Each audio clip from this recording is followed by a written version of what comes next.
Hello, good morning, good afternoon, and good evening to you all, wherever you are in the world. Thank you for joining us today in this series called The Four C's of Reaching New Archival Audience. My name is Emmanuel. I'm the moderator today. And in our last webinar, we talked about creativity and specifically fostering creativity. And if you missed that, you can watch the last webinar on our website at lucidia.com/archivera/resources. Well, today's topic is about optimized communication, and it's led by none other than Margot Note, an experienced archiving expert, consultant, practitioner, and advisor. But before we begin, I would like to share what our company is about. We have begun to focus on providing you the best technology solutions from around the world to create your specification, technical specification you need. However, we are made of a number of products and companies that have joined Lucidia over the last 30 years. And these brands include well-known products such as Sydney, InMagic, Argus, Archivera, Eloquent, and QuadraStar. Our mission is to redefine how knowledge is shared, and we provide better access, visibility to your collections. Well, we are honored and grateful to have her here on this platform to share her knowledge with you. Margot Note is an author, archivist, records manager, helping individuals and organizations harness their history. As the principal of Margot Note Consulting LLC, she facilitates the understanding of the importance of unique collections, suggesting ways to manage them and use them to tell stories, to connect with people. So presenting today is none other than our respected speaker, author, Margot Note. Thank you so much. I'm really excited to talk about the connection of archives because I think that's the whole point. We don't just preserve records of enduring value just for the sheer fun of it. We do it because we want people to use it to communicate and to connect with people. So I think with engagement, especially archival engagement, we have to kind of balance archival activities with collection-based curation. And really emphasizing that commitment to reference services. I think so much of the time we get caught up in the weeds of box level, folder level, sometimes even item level, which is kind of a no-no. We get caught up in the processing of things and we don't really think about what it's like to serve the users. And that should be our main focus. But of course we have backlogs and all different kind of archival the tasks that we have to attend to it as well. So it really is a balancing act.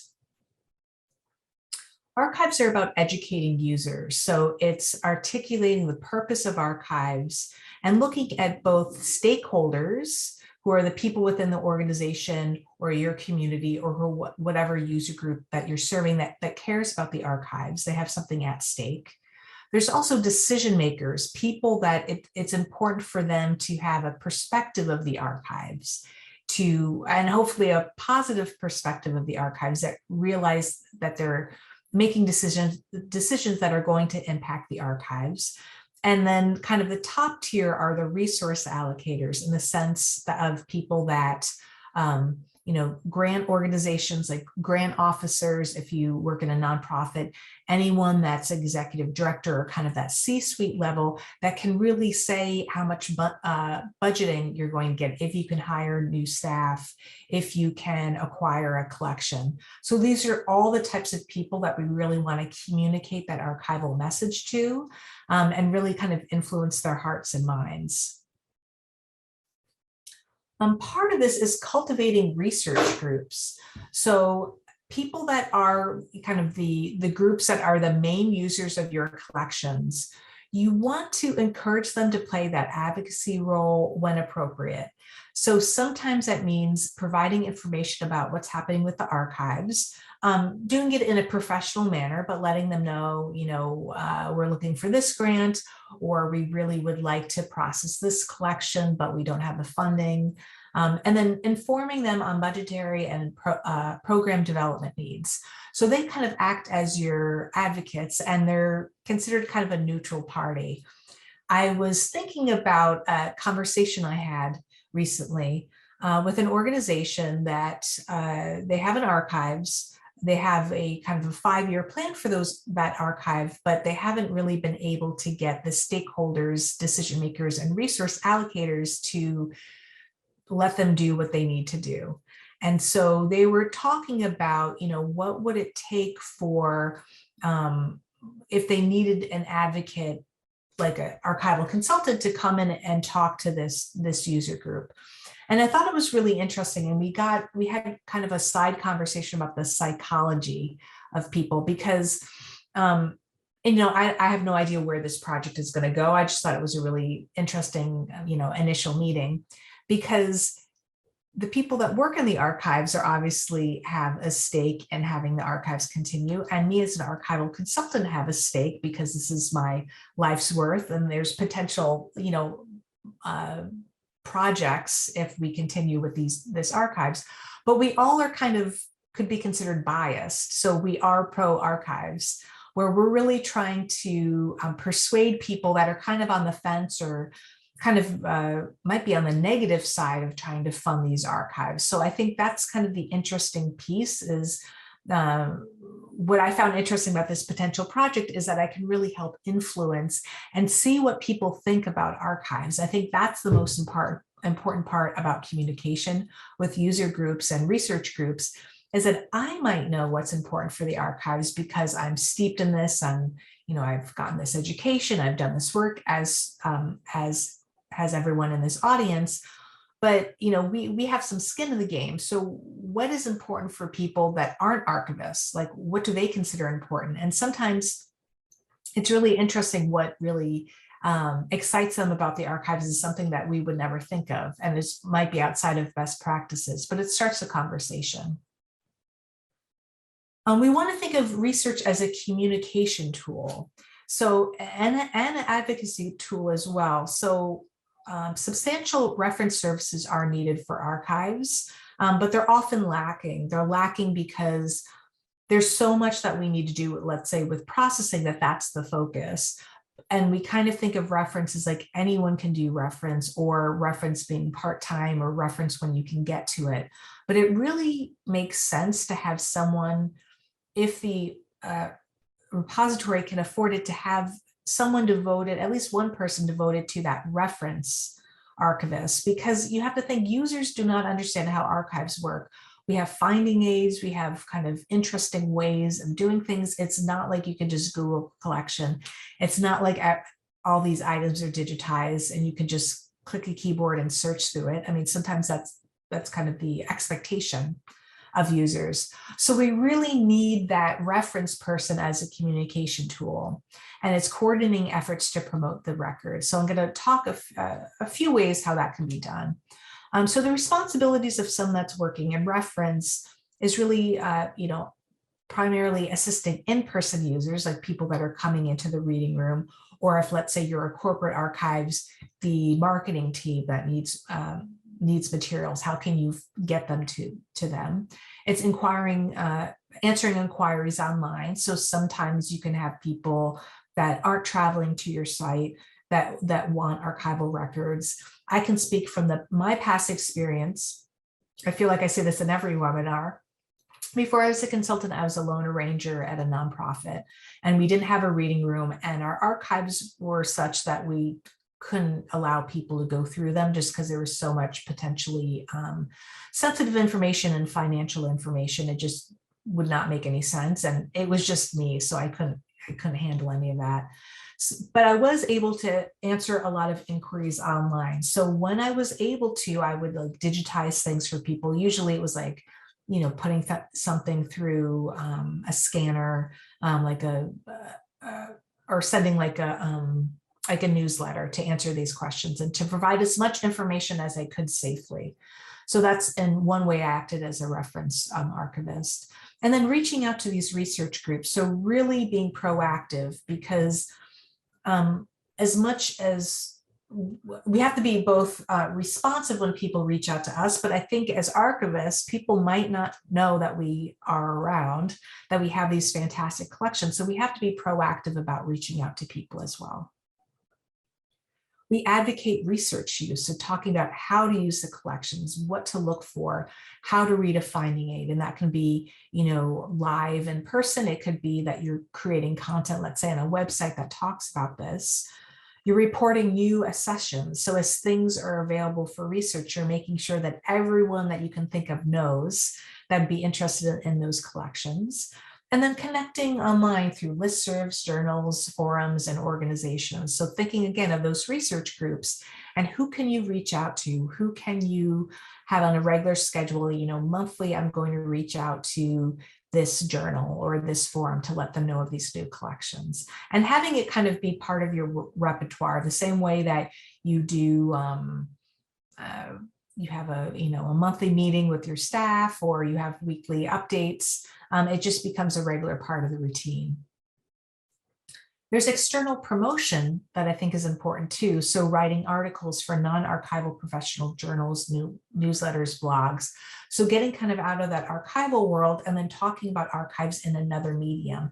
My thing that I like to do on my Instagram stories is anytime I'm watching anything that shows archives, like in popular culture, like in documentaries or movies, I always like to show that research. And so I bring that up only because it's nice to see that archival work outside of the archives world. So anytime we can promote that, that's a win for us.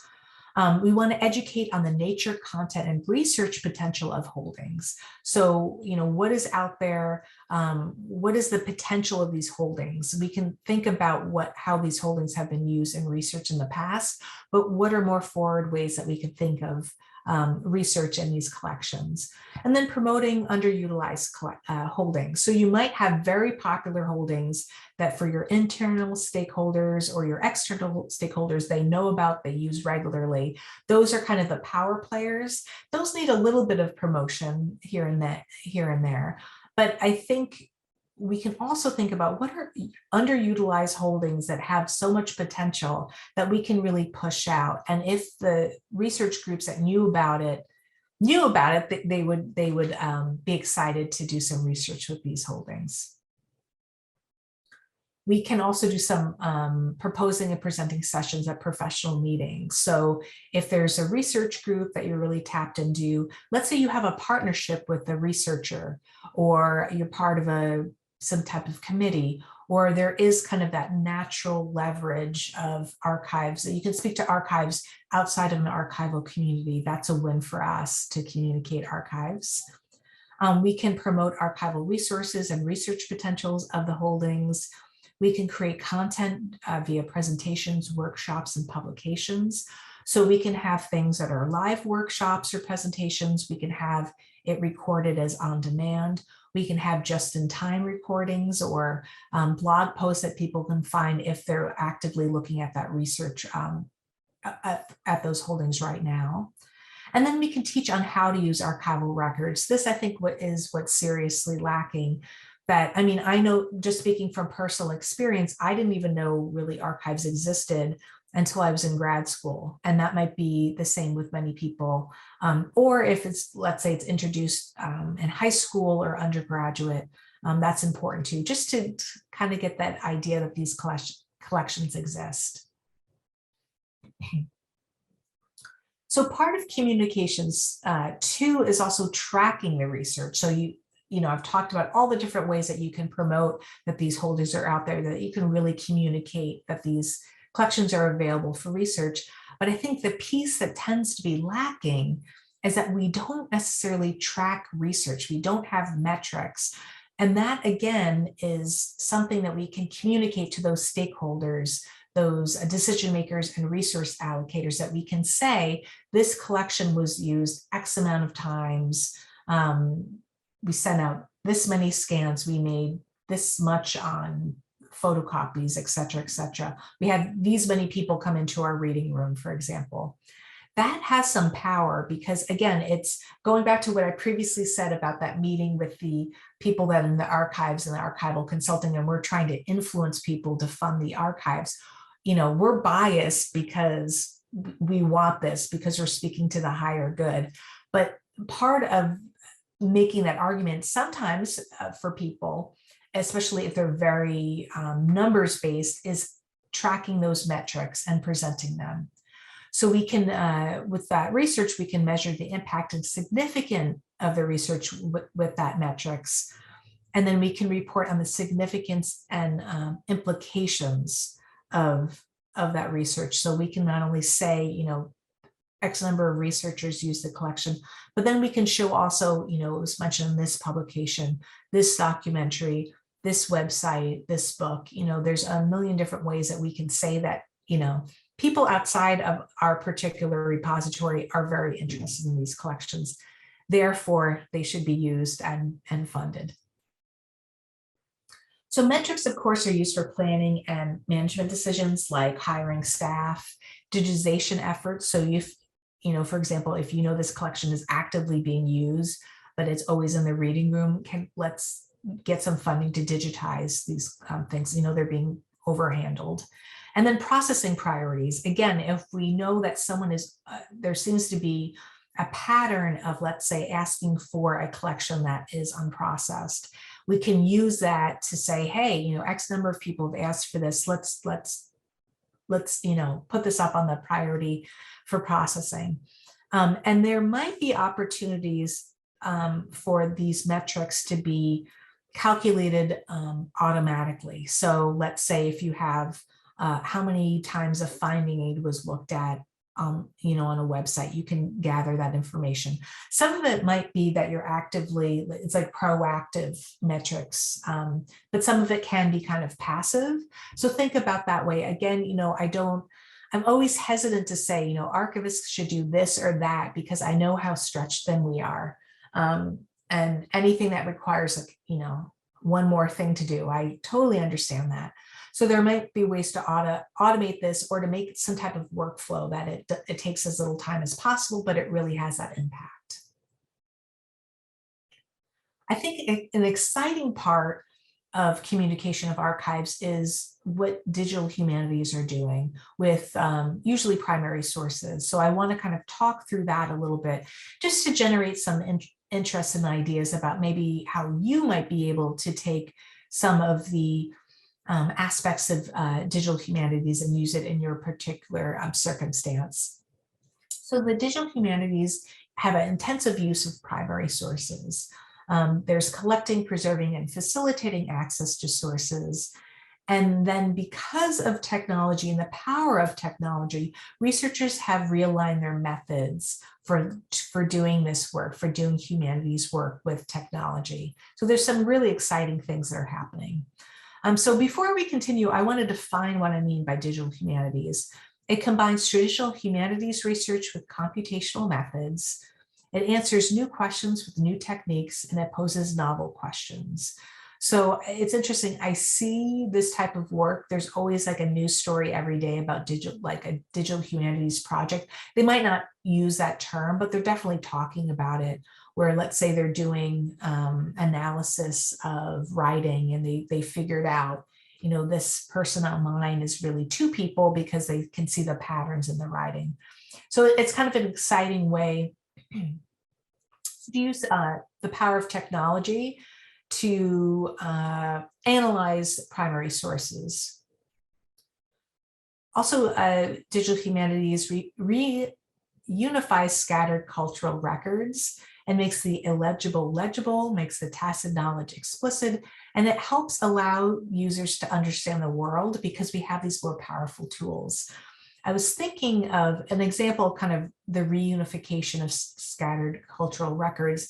I was watching a webinar maybe a year or a year and a half ago out of University of Chicago, I believe, their art history department. And they had some researchers that were primarily Chinese researchers, and they were looking at all these religious artifacts, like primarily across Asia.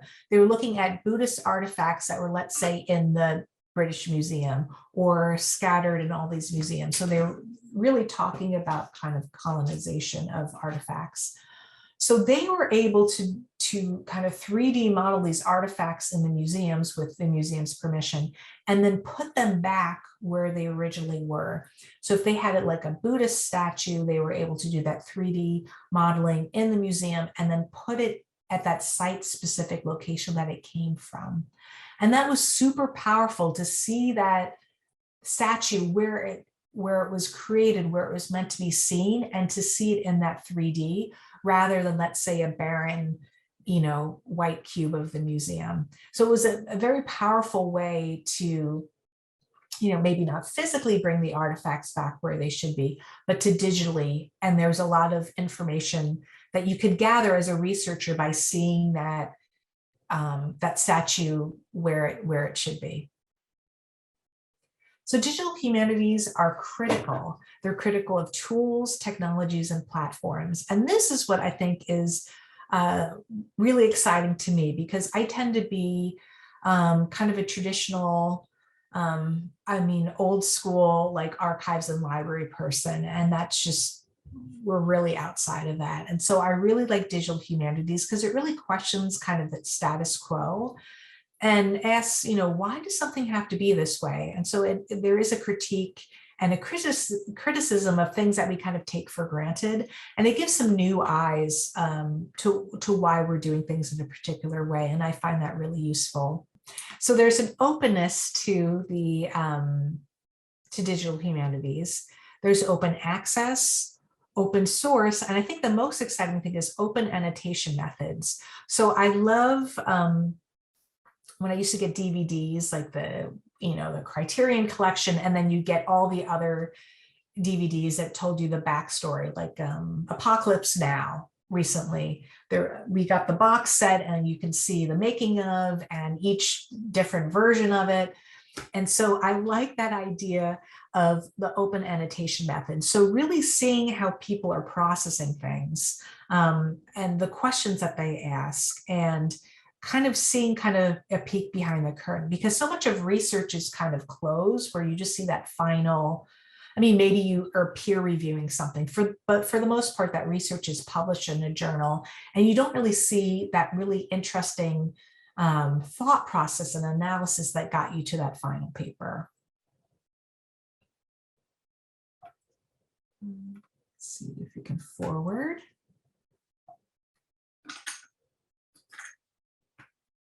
There we go. Experimental. So digital humanities is risk-taking. They're redefining what they're doing, and they're also embracing failure. Again, this is what's really important. I have students in the past, and currently I have a student right now that I'm helping with their thesis, and they get really caught up in, because this is a very traditional, it's women's history, it's very traditional history. There's no digital humanities really happening here. It's traditional, old school historical research. So you just see that final thesis. You do not see the drafts that happen to make that final thesis. So my students sometimes really get kind of worked up, and it breaks my heart, because they think they're the only ones struggling with doing this research, because no one really talks about embracing the failure. Like in a thesis, like maybe they would put in a footnote, but a lot of time research it's almost like a Roomba going in a room where you just hit a corner and can't get out of it. That's what research is sometimes. You follow a inquisitive path, and then you kind of get a dead end. And people don't really talk about that. And it's a shame, because I think that's a logical part and a rational part of doing research, is you're not going to hit that pay dirt right away. You will have to meander to get to where you're going. And so I really like digital humanities, because it says that that's okay. Digital humanities are also collaborative, so they're interdisciplinary. There's distributed expertise, so not everyone is an expert on everything. There's a good team. There's team contributions. The expertise too is not just the high level. What I really like about digital humanities, and I've talked about it in a previous webinar and I think even a blog post, is that they do credit everyone that's involved. So the interns are being credited, the junior colleagues are being credited. Sometimes that just doesn't happen in academic work, and it's really a shame. So it's very important that this expertise is noted, and everyone is a contributor. There's a crowdsourcing a lot of times with these projects, and there's user-based interpretations. I love Roland Barthes, which is, that's a whole other, but I love the kind of, he is kind of a philosopher, and he talked about kind of death of the author, which basically means, in short, once you put it out there, once you put a piece of art or a story or something out there, whatever you intended as the author of this work doesn't really mean anything anymore. It's more about how people interpret it. And that's what digital humanities embraces too. It's, the users are part of it too. It's not like, oh, we're the experts and you're the user. It's a much more even playing field. And the user experience, I think, is really important too. There might be people in that user group that are subject matter experts. That is, us as archivists, we might be the experts in archives, but they're the experts in the subject matter. So there's a really interesting collaborative exchange and flow of communication in these types of projects. Digital humanities are also transparent, so they present what's known and they learn as they go. So there's a freedom there and a flexibility of knowing that we're learning things. This is a fun process. It's almost the way that if you watch little kids play, it's totally experimental. There's no wrong thing. It's just they try something and then they try something else. And that's I think as humans, that's what we're really good at, but I think sometimes we're so socialized to be very professional, and there's that lack of play is there. There's a transparency in garnering feedback through public peer review. So you're saying, hey, this is my research. What do you think? And you're asking for that critique in the process of it. They view all phases of work as valuable. So again, going back to my example of my thesis students, that first draft is important. It's just might be as important as that final thesis. Every phase of that work is important. And they see value in audiences beyond academia and the archives. This is something that I wish I could bold and highlight. I love the archives world and I love academia, but I love archives outside of those places. I think that's where we can really communicate and catch people's excitement and curiosity. And I think we should always try to push forward it's almost like an evangelical way of talking about archives. And that's my life goal, I think. So there's different types of tools. There's data annotation with tagging, text analysis and data mining of the information, and digital exhibitions. There's linked data. There's photogrammetry. I'm not going to pronounce it right. I've tried to pronounce it before. It's basically using photographs to do a 3D picture. So it's very powerful in creating these models. There's virtual worlds and there's 3D modeling as well. I think what's interesting along with those tools is also kind of having an investigation of in the location. So it connects real, virtual, interpretive sites. It's kind of a digital cultural mapping. And one aspect of it is the geographic informational systems, or GIS. So an example I always talk about is a New York Public Library digitized green books, which were it was basically an African-American postal worker in Harlem connected with everyone else in the kind of postal nationally to really to provide a guide for African-Americans to travel when people could have automobiles, so 40s, 50s, but they would be traveling across the United States. And they wanted to know what are safe places to stay, the hotels that they could stay in, because there's all these Jim Crow laws. And it was, depending on where you were, it could be dangerous. And so the project was to really map these sites, get them on a Google map, for example, and then you could track what it would take. So if you're in New York and you wanted to visit family in Austin, Texas, how would you go about that using these green books? And how long would that drive be? Would it be, you would find places, let's say in the Northeast, but then, you'd have to, where would you stay safely to get to visit family? So I think that's a really powerful way to use something that, is a primary source, to put it using new technology, like current technology. And then as a user, you get a sense of what it was like to be that person traveling and trying to travel safely, and worried about where to get gas, where to sleep, where to eat. And it really personalized something that was historical in a really powerful way. There's humanities gaming, so thinking about virtual learning environments, creating interactive narratives, and exploring humanist themes in these types of gaming environments. There's data visualization, so virtual and spatial representations, georeferencing and mapping, and simulated environments as well.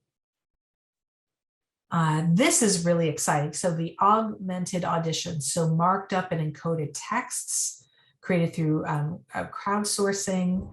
It's open to revision, sampling, annotation, transcription, and remixing. So allowing a text there, having people annotate it with their information. And then again, you can kind of see where people are coming from. I'm listening to a lot of webinars about James Joyce's Ulysses because it's recently, I think, the 100th anniversary of that volume. And so there is a lot of augmented editions being done where people are really talking about the text, interpreting the text in a new way. And it's very interesting to see how digital humanities can have that impact on that primary source. So when we're doing communication with these user groups, let's say using digital humanities tools, like, I basically did a power run through all of them. Or if we're talking to stakeholders, we really want to talk about what that outreach is going to look like. So it's developing talking points and staying on message. And that message is going to be different, may be different for internal and external audiences. So for the external audiences, for different communities, you're going to have some type of different messaging and outreach. For internal, you're going to know what you should get a sense of what is going to get people to say yes to you. So for example, if you have a CFO, you know that dollars and cents are going to be impactful for him or her. So then you can kind of couch that. I know that Society of American Archivists for a while has been promoting kind of this elevator pitch. I think that's important with kind of a generalized kind of archival explanation. But I think sometimes with outreach, it's kind of like the elevator pitch, but it's much more narrow to what is going to interest that user group. And that, I think, requires a lot of emotional intelligence to figure that out. And seeing and listening to and talking to people. I'm always fascinated with, I have potential clients contacting me. And even if a project goes nowhere, or I submit a proposal, it's not a fit, or whatever happens, it's important for me to have those meetings. And I feel it's a win to get a meeting because I get to get inside people's heads and see what's valuable to them regarding archives. And that's super powerful. Because I'm too close in it.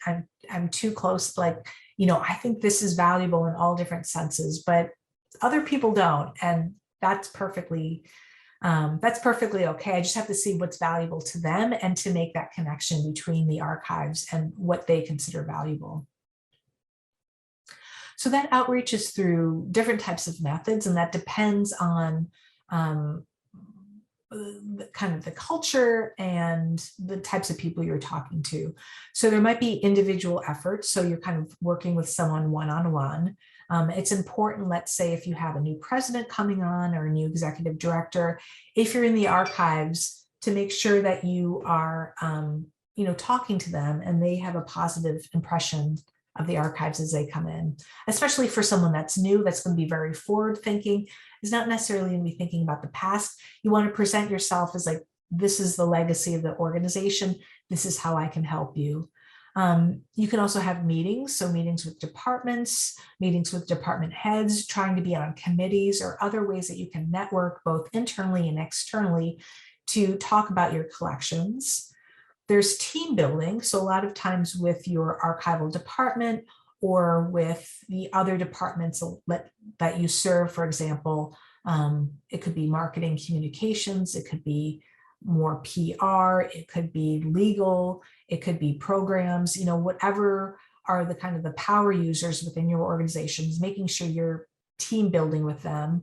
And there's training. So it can be, a bag lunch where you talk about the archives. It could be something that they could, learn how to use, like look things up on them by their own. It can be kind of different. It does not have to be formal training, and it does not have to be long-winded. It could just be some type of training regarding the archives, so you can help people to access your archives easier. I think it's really important, and talking about everything that I discussed in this webinar, is to understand the culture within your organization, or in that community group that you're trying to outreach. Because if you understand the culture, you can work with it rather than work against it. So you have to understand that existing environment, and you have to determine how to change aspects to improve. So it is kind of a psychology of thinking, okay, what are these people valuing? How do they do things? Like, what are their norms? And you want to work within the structure, because you're going to be much more successful by doing that. You're not swimming against the water. So for example, if I know an organization, and this is what I kind of do with clients, is that's the main thing. So is trying to suss out, what is the culture here? Like, how do things work? And sometimes it's very obvious, and sometimes it takes me a while to figure out what's going on. So an organization might be really meeting heavy. So that might mean you're attending all these meetings, make sure to have a talking point about the archives to present that's for that audience. There might be people that are very hands-off. So maybe the higher level people don't care about the archives. Maybe the people below them would really benefit from being able to access these things. So that's how you're helping them. So it helps the decision makers. It really, some environments are very legal heavy, legal and compliance. So that has a different environment. Some organizations have, the president has a particular view, and so everyone is thinking their perspective. So you have to figure out, number one, figure out what that environment is, and then see how you can communicate your message within that environment in a way that people will understand, and has the most impact by understanding that. So we want to get to basically good enough archival management. So I think this is the crux of what I'm talking about when I'm talking about reference archivists. The issue is that, and I totally get it, because I live this way too, and I do it with my own business. I want to get in the business and do the things, but I don't necessarily am good at being a reference person, of communicating my services, or when I worked as a loan arranger, to communicate these are the archives. I was busy doing the work and not communicating it. So you want to get to good enough archival management. So the basic requires are covered. So sufficient authenticity, integrity, reliability, and usability. Things are identified, organized, and retrievable. And they're also shareable, interoperable, and protected.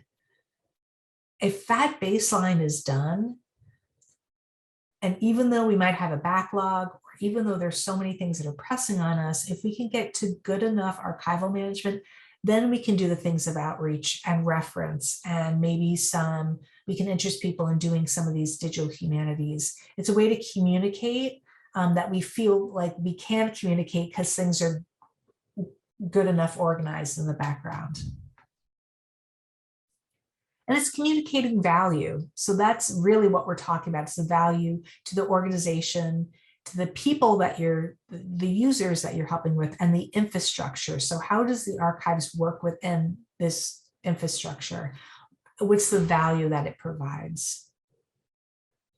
And by communicating the value of archives and reaching these new audiences, we can help assist and support innovative information efforts. We can communicate the value of holdings, which I think is the most important thing that we should be doing. We strengthen ties with current users. So we're communicating with them. We're talking about things that currently interest them.